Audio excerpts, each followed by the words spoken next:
Hey everybody, welcome back to another episode of Tanner's Favorite Things. I am Tanner Knight, and you may be asking, what the hell are we doing here? We have a Line 6 Flextone 2 amplifier from a previous video, linked below if you have not caught that video. This is just the stock Flextone 2 100 watt 50 watt per side amplifier. It's a solid state modeling amp, and again, it's made by Line 6. A very popular and inexpensive product, gives you a lot of bang for its buck, and it's a really good quality amp. If you're looking for an inexpensive, high versatility, low kind of maintenance amp, this is it. Tube amps are, I don't want to say finicky, but they have a bit more to manage. Tubes, old capacitors, and there's a lot more heat going through a tube amp in most cases. So transistor style amplifiers tend to have less go wrong with them. There's not really much by way of moving parts, so it's just, the life of the products. And we have Line 6 branded speakers here, and they're okay. We determined that they're okay. They're not terrible. I don't really have much of a baseline to compare them against, but if you've been taking a look at the top of this amplifier at all, you'll see that I have two giant speakers. What are we going to do here? So, this may seem ridiculous. One of these speakers, this is an Electro-Voice EVM12S and 12L variety of speakers. One of these speakers is about as much as this amp would cost you on the open market today. Keep in mind, these are vintage speakers, vintage meaning 80s and 90s, and they are legendary, just legendary guitar speakers. I did a video on both of these speakers as well. If you didn't catch those in a 1x12 combo, then you can catch that in the link below as well and kind of get a baseline for what they sound like in a tube amp. But I just couldn't stop thinking about what would happen if I put these speakers in this Line 6 amp. So let's just go ahead and do it and figure that out. So pretty easy. We have 4 machine screws on either side. I'm just going to pop those out, swap in these bad boys. Hopefully the screws are long enough that they will work, because these flanges look pretty thin, but we'll see here. So let's get to work. So this is what I mean when I say the flange is very thin on the speaker. See this portion right here? That's compared to this, which is much thicker on the Electro-Voice speaker. But luckily the machine screws are long enough and these will work. I've verified that already. All right, that's the baddest ass a Line 6 Flextone 2 has ever looked from the back, I'll bet. I can't say that no one has ever swapped these Line 6 variety speakers for EV speakers, but I highly doubt it, just like I said, based on the fact that the cost of one of these speakers on the open market is approaching around 300 bucks, which is exactly what you can get this amplifier for, $300. So, $600 worth of speakers, $300 worth of amp. Let's see what this thing sounds like. All right, we've got these two EVM 12-inch speakers installed in this Line 6 beast of an amp. Let's go ahead and turn it on and hear what she sounds like. Right now we're in the jazz clean setting. I figured that was a nice clean that we could utilize for this test and then go from there. But let me see. It's got a bit of reverb in here. Let me chase that. I don't like that reverb. So here we go.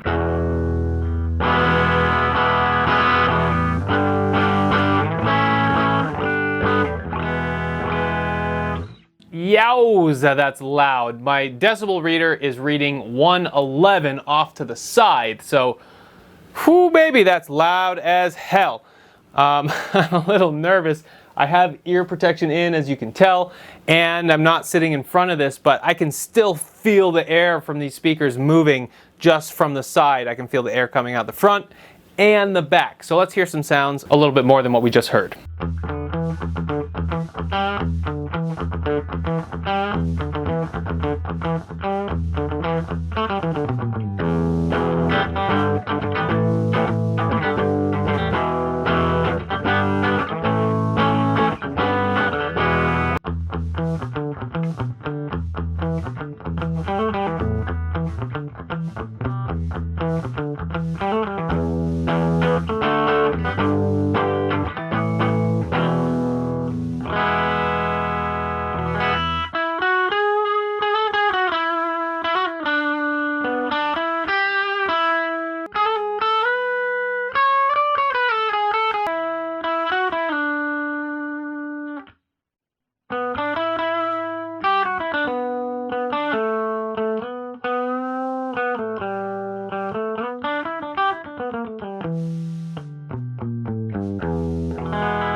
Nice cleans. I think that definitely adds a bit more body to the sound. It's not quite as cutting as those Line 6 speakers on the cleans, but let's go and hear what it sounds like when we add some drive.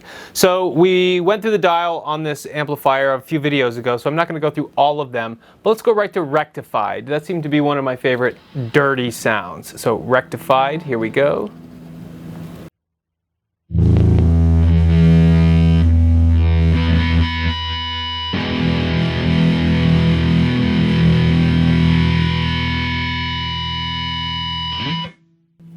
Okay, so that's ridiculously loud.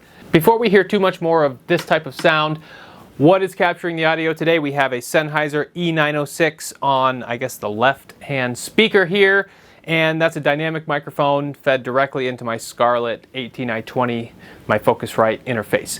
The other microphone capturing the room is an MXL ribbon microphone, the R40, the R40 microphone.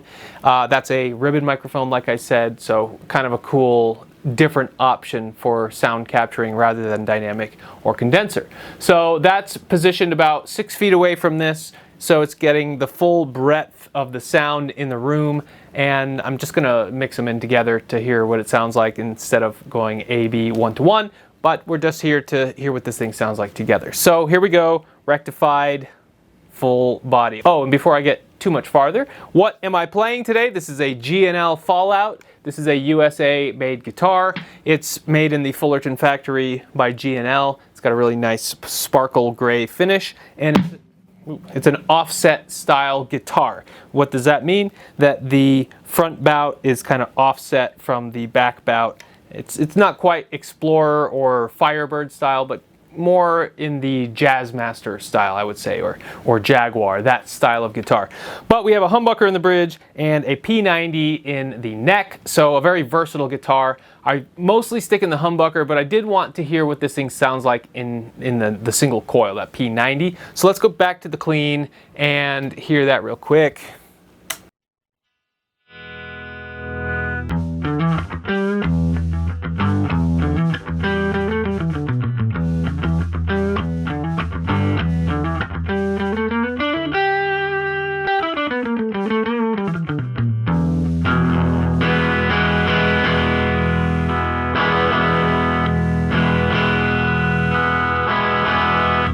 So a very usable single coil tone there, not quite Fendery, but it doesn't pinch up as I thought it would with a single coil. It's still full bodied, and maybe that's just due to the fact that it's a P90 instead of like a Fender style single coil. But either way, much better than I expected. All right, back on rectified. Here we are, we have humbucker, and it sounds like this.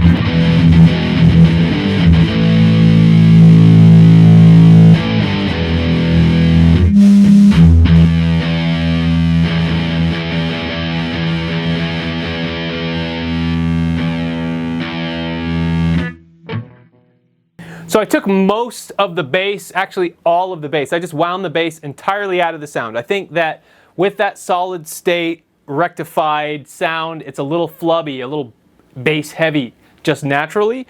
And these speakers kind of pick that up and maybe run with a little bit. I noticed that with the Line 6 speakers as well, definitely a bit bass heavy, and I think that's how Line 6 tries to get a lot of the drive in there. They do it through the bass frequencies. But I just wound the bass all the way out, and the rectified sounds pretty good in that context.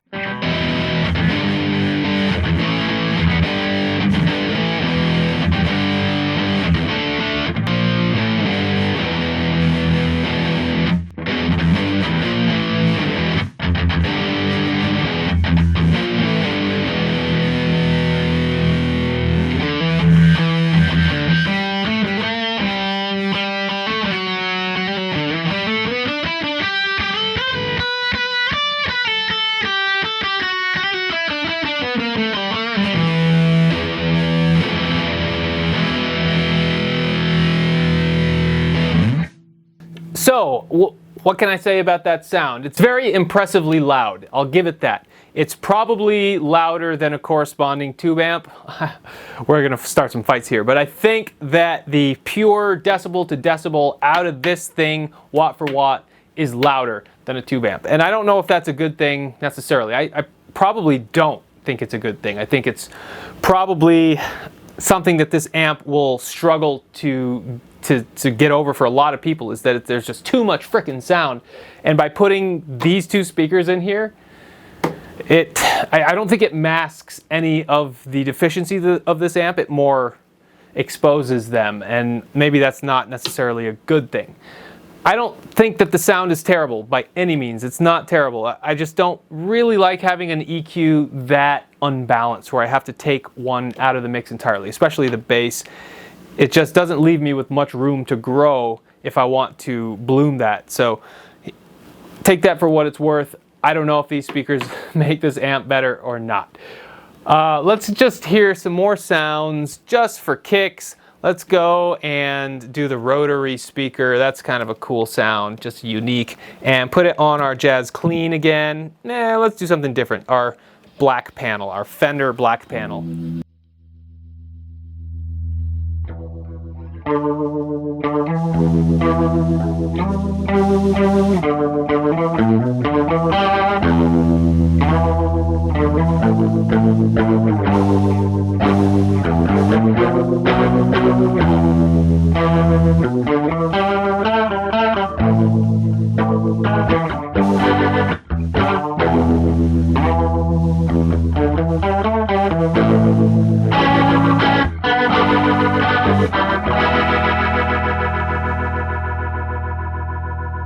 That's pretty cool. I gotta say, you cannot get that sound outside of actually hooking up a Leslie or a rotary speaker that you've devised yourself to get that rotating speaker sound. That's a pretty cool effect. One I haven't heard replicated via a pedal. Maybe it is. If there is, let me know if you have a good rotary style speaker pedal that you'd like to share, because this one, that does the trick. That's pretty freaking cool. One more time.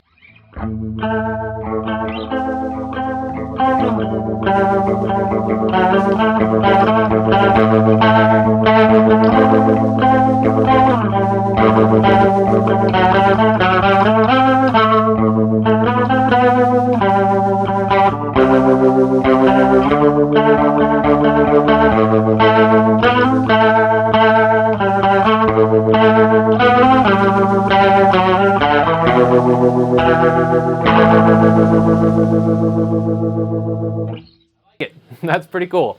So the rotary speakers sound very usable on this amp. There's also delay, chorus, you name it. Those effects are also pretty commensurate to what you would expect from a product from line 6.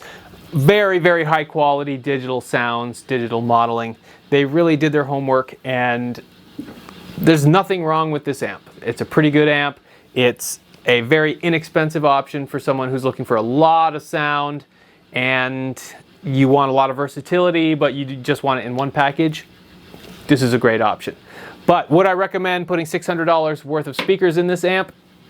Probably not. I don't think the value is there. So these will not be the long-term home for these two speakers.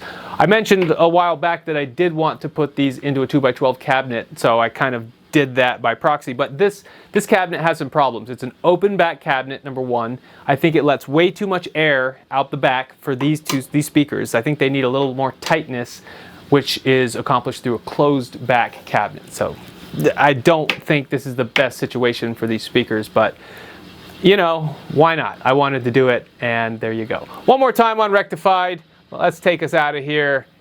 Here we go.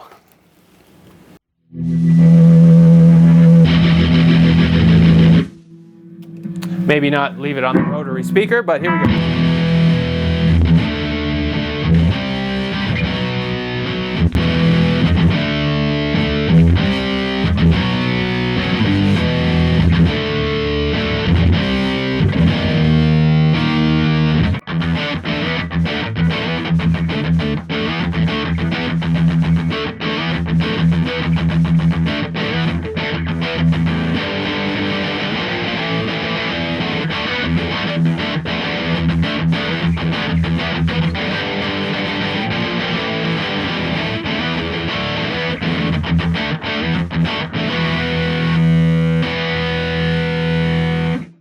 So tell me what you think. Is this worth doing it from your perspective? Does it make you want to put different speakers in your Line 6 amplifiers? Let me know. I would love to hear your experience with this kind of swap. And if you have any matches that you'd like to talk about, then I'll go ahead and try to recreate it right here. So thank you for watching. Like and subscribe if you like this content. Hopefully we'll see you on the next one.